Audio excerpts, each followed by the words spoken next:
Hoy nuestro invitado es Joaquín Ruyra, escritor catalán que nunca ejerció su profesión de abogado para no robarle tiempo a la creación literaria y admirador de Edgar Allan Poe. Dejó una bella colección de cuentos con el mar como fondo de su universo. Murió en Barcelona en el año 1939.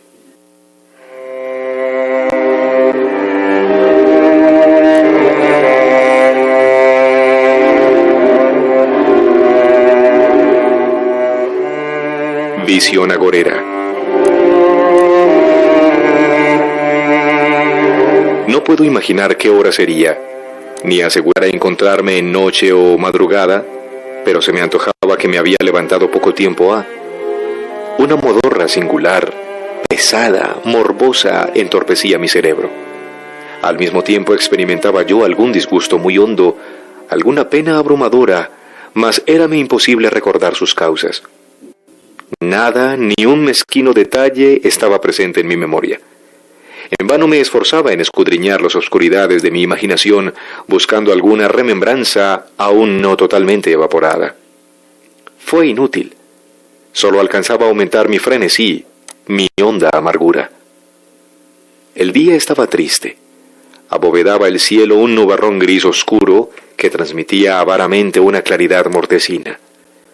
Me vino la sospecha de que estaría nevando y para cerciorarme salí a la ventana y derramé al exterior la mirada de mis ojos turbios.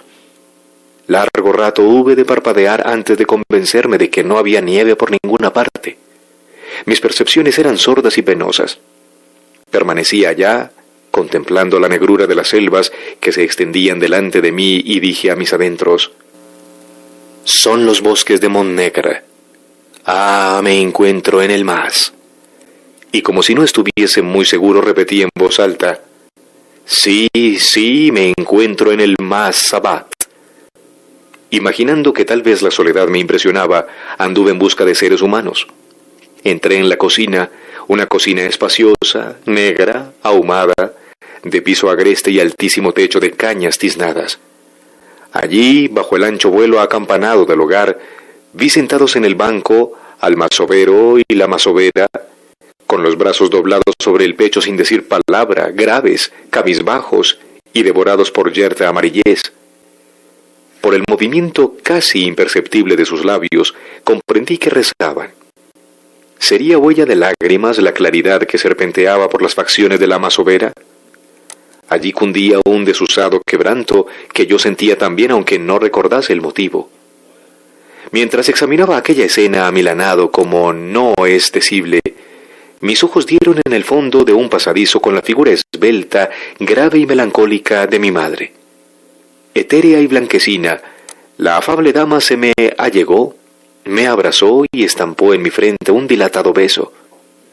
Sus labios eran finos como la morada lantanea mojada por el rocío de noviembre. Sus ojos grandes y serenos decían una tristeza incomprensible. Me eché a llorar en sus brazos sin saber por qué. «Imposible deteneros más», dijo a media voz, y ambos salimos de casa y anduvimos.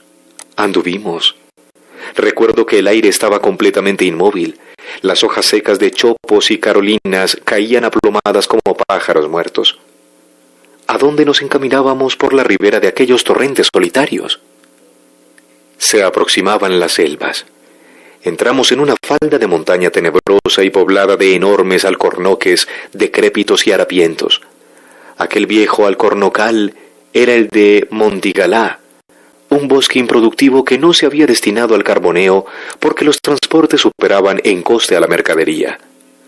A los árboles gigantescos abandonados se les dejaba que fuesen muriendo por sus pasos contados, y acaso hacía más de un siglo que estaban enfermos.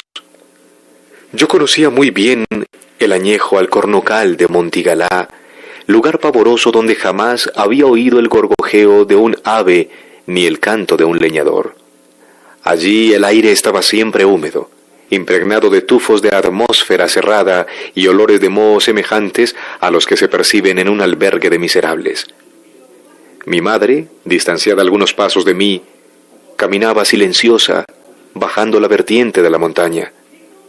Yo la seguía torpemente mirando con estremecimientos los arbolazos caducos que retorcían sobre mi cabeza sus ramas contrahechas, cubiertas de un musgo prolongado y blanco como el pelo de un viejo.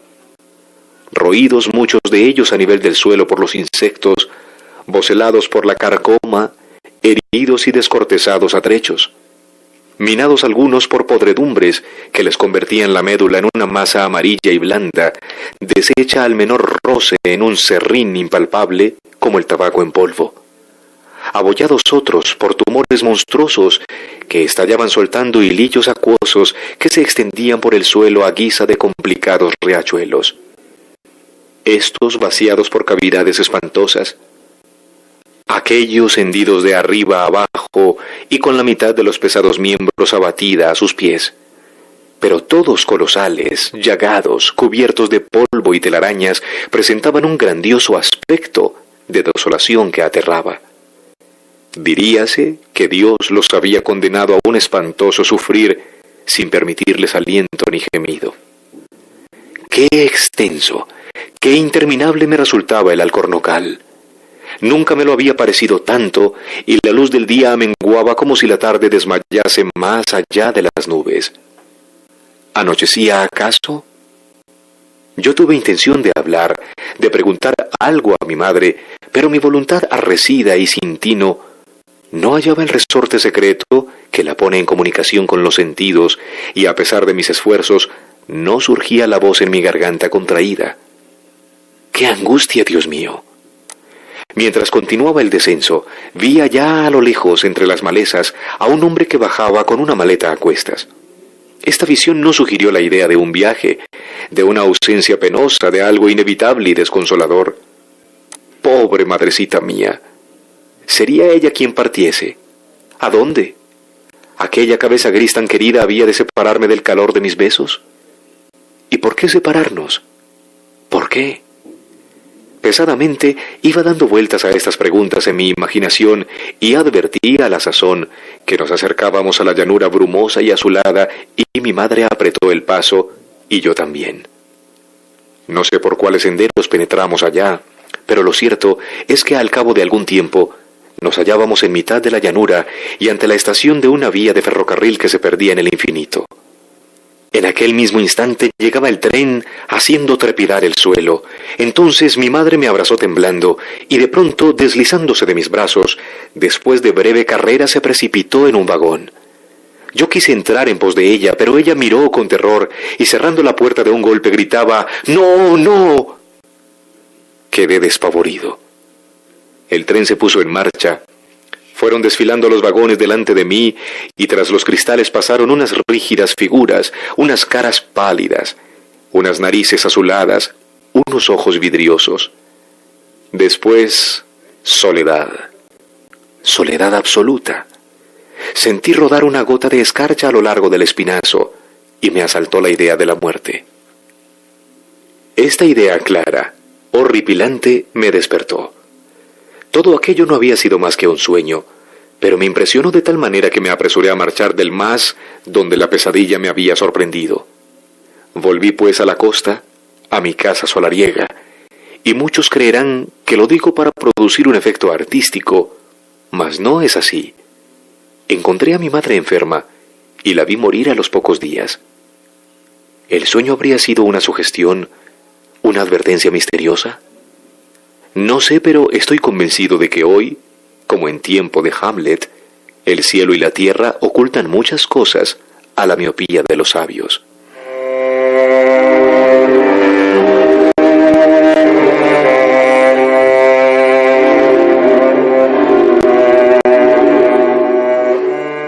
La mirada del pobre.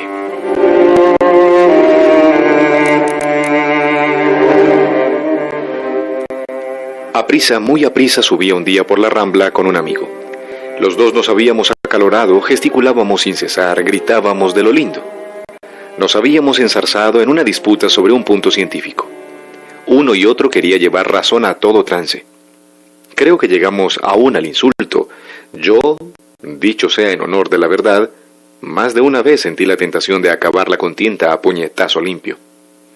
En lo más vivo de nuestro arrebato, al doblar una esquina, noto que me tiran de la americana. Vuelvo la cara y veo a un pobre cubierto de mugre, harapiento, que me sujetaba fuertemente y me tendía una mano. Bonita ocasión para atenderle. Otro día será, hermano, que Dios le asista. Pero el pobre no me soltaba. Era un mozo de cara atontada, barbilampiño, con el cuello surcado de tumores y la cara abotargada y amarillenta, muy amarilla, de un matiz brillante como la grasa de gallina. Por amor de Dios, iba diciendo. Váyase con 1000 diablos, exclamé fuera de mí y de un tirón deshacíme de él.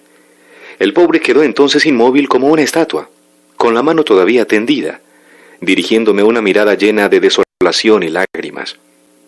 Volví la espalda y continué la discusión con mi amigo, pero ya sin arrestos, sintiendo un peso en el corazón que me quitaba todo prurito de locuacidad. La mirada del pobrecillo permanecía grabada en lo más hondo de mi imaginación, y era la mirada tan dolorosa, tan desamparada. Si el mendigo se hubiese enojado y hubiese prorrumpido en unas desvergüenzas, inmediatamente olvidara yo la escena. Pero nada de eso. El desdichado no manifestó la cólera más leve, ni sus ojos habían expresado la menor reprimenda, solo revelaron una gran amargura, una larga desolación. Ya en casa cogí un libro para distraerme y empecé a hojearlo con mano temblorosa. Quise leer algo, pero tan excitado me hallaba que no pude fijar la atención. Experimentaba descontento de mí mismo y ello me daba desazones. De pronto sentí un peso que me ahogaba. Me invadió el rostro un sudor de síncope y grandes manchas negras mariposearon entre mis ojos y las páginas del libro. Entonces, suspirando, levanté la mirada que, dirigida al azar, fue a detenerse en un hermoso Cristo agonizante, de gran tamaño, que figura en mi estancia. Y entre las manchas negras que flotaban todavía ante mis ojos, la imagen piadosa se me apareció como un hombre de carne y hueso, vivo, palpitante, agobiado por un padecimiento destructor.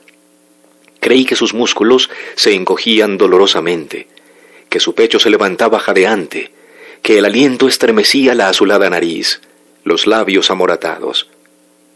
Un hilo de sangre manaba de sus manos destrozadas por gruesos clavos, y ellos más y más desgarraban las heridas a cada nueva convulsión del cuerpo agonizante. Lo vi todo en un momento, y noté a la vez que la imagen me dirigía una mirada prolongada, llena de desolación y lágrimas. La propia mirada del mendigo, del hermano a quien rechacé. Esta alucinación que juzgué providencial acrecentó mi pena. No hallaba reposo en parte alguna. Salí de mi casa y fui en derechura a la calle donde el pobre me detuvo. Necesitaba que me perdonara. Si yo podía socorrerle y borrar con una palabra de amor el daño que le había ocasionado mi brutalidad, mi alma se libraría de una congoja acerba. Pero le busqué en vano.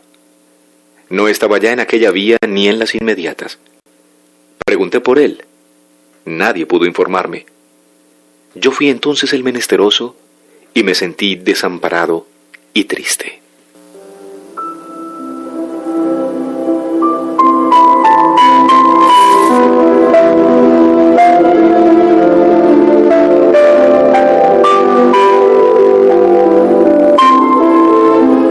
También de Joaquín Ruyra escuchemos Aniversario.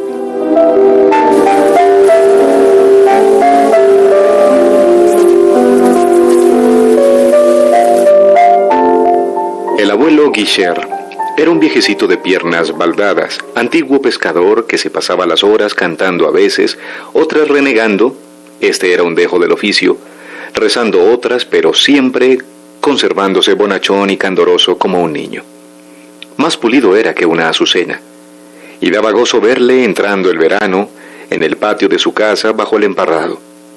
Sus cabellos blancos eran parecidos a la espuma del jabón, su caraza fresca y encendida, su camisa de hilo basta, fulgurando de limpieza y esparciendo el olor doméstico de la acolada, los brazos arremangados, las manos activas, entretejiendo juncos o aderezando cuerdas.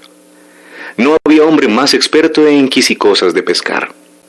Labraba nazas, garbitanas, palangres, mangas, y él con sus artes y la mujer haciendo charlar de sol a sol los bolillos de la almohadilla de encajes, sin detenerse más que lo preciso para acudir en un santiamén a los menesteres de la casa, ellos vivían con suficiente holgura. Yo, aficionado a la pesca, con la excusa de llevar a componer un volantín o la faz de una nasa, visitaba con frecuencia al buen hombre. Al cabo fuimos excelentes camaradas. Lo que es durante el verano, no dejaba yo de ir a pasar un ratito en su casa ningún día. Se estaba allí como en la gloria. Me sentaba en el poyo, fresquísimo del patio, a la sombra de los pámpanos, y ora fumando un cigarrillo cedía al blando poder soporífero de las canciones del viejo.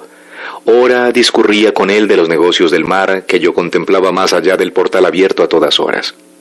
El mar. Yo me sentía enamorado del mar.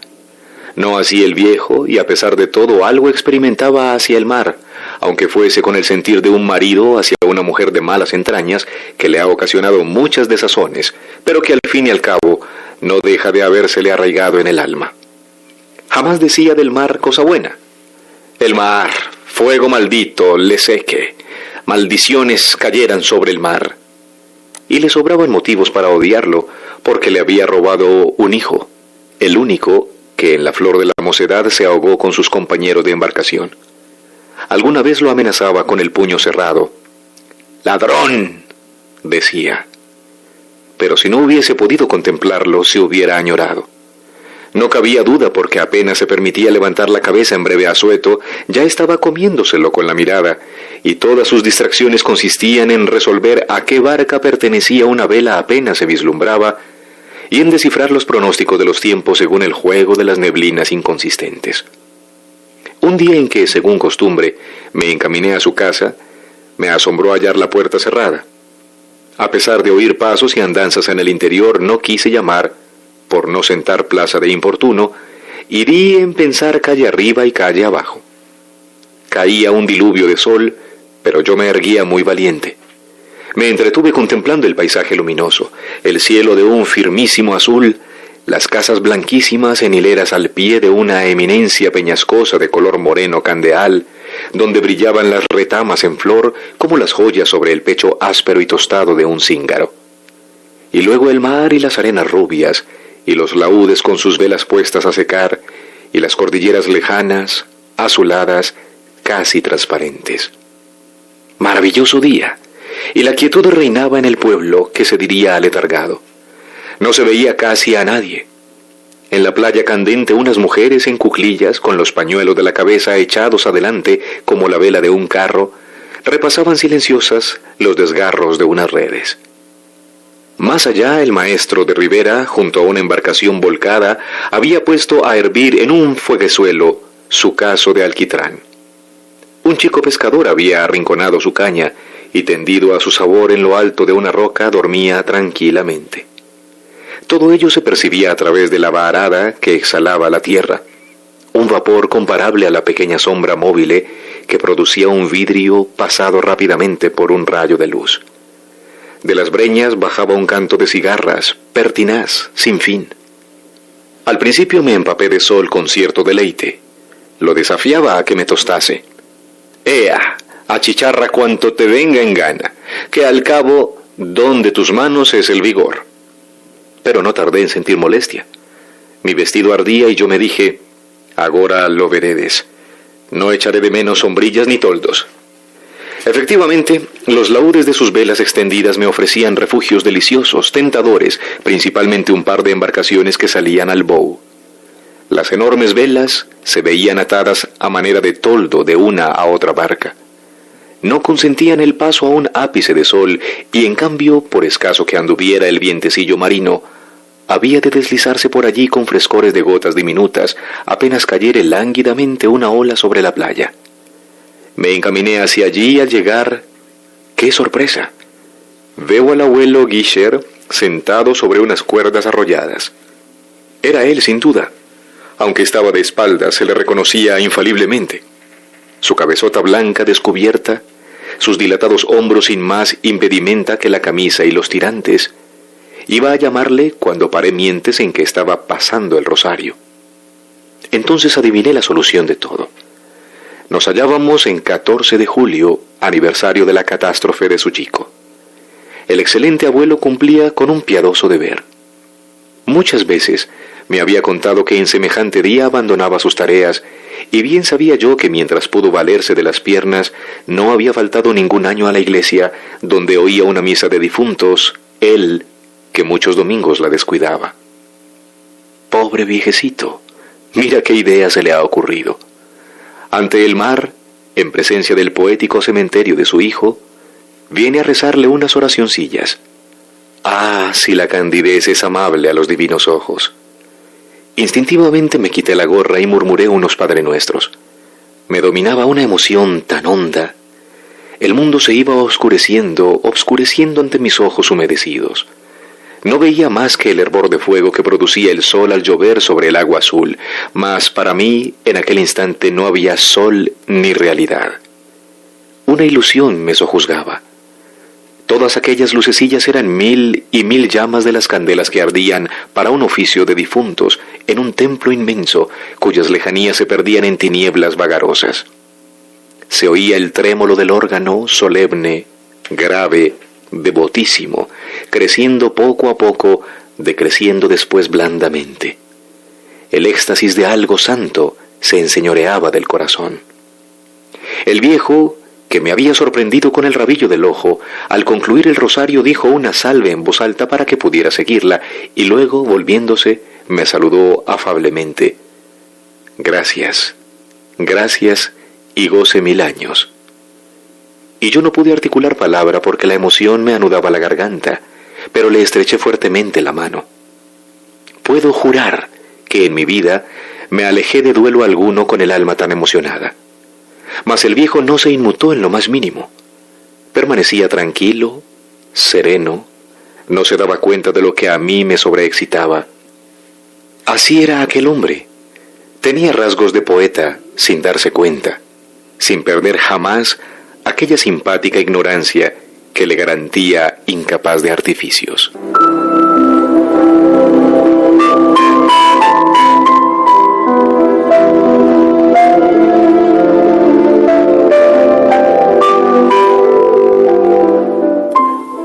Escuchábamos cuentos del escritor catalán Joaquim Ruyra en Literatura para Oír.